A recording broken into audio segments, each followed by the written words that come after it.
Ces hommes vont comparaître la semaine prochaine devant la justice mexicaine, soupçonnés d'avoir assassiné et enterré les corps d'Assia Madjour et Michel Amado fin août 2022. Les deux Français avaient rénové une auberge touristique dans la région du Yucatan, envisageaient un second achat. L'argent semble être le motif crapuleux de leur fin tragique. À Bayonne, Nahuel Madjour, sœur aînée d'Assia, suivra le procès à distance via son avocat au Mexique.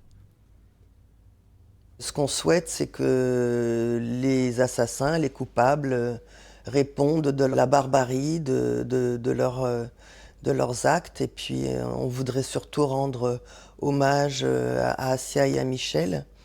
Et puis, que la justice soit rendue. Et puis qu'on puisse fermer, si c'est possible, un deuil douloureux.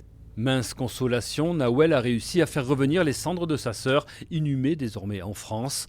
Quel que soit l'épilogue judiciaire, reste le souvenir et l'amour pour Assia.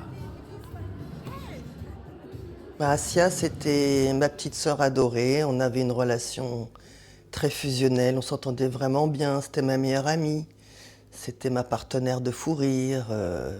C'était quelqu'un de très gai, elle était rigolote, elle était pleine de vie, elle croquait la vie à pleines dents. Elle était pleine de charme et puis c'était quelqu'un qui illuminait une pièce quand elle rentrait. C'était un soleil, Assia. C'est une tragédie tellement forte que ma vie c'est avant 2022 et après 2022. Et je ne sais pas si je pourrai jamais m'en remettre, mais bon, la vie continue, il faut que je sois forte pour ma famille, mes enfants. Les deux assassins présumés risquent jusqu'à 60 années de prison. Le verdict définitif ne devrait pas être connu avant le mois de juin 2026. Reste à savoir si ce procès réussira à atténuer la souffrance des familles de Michel Amado et Assia Madjour.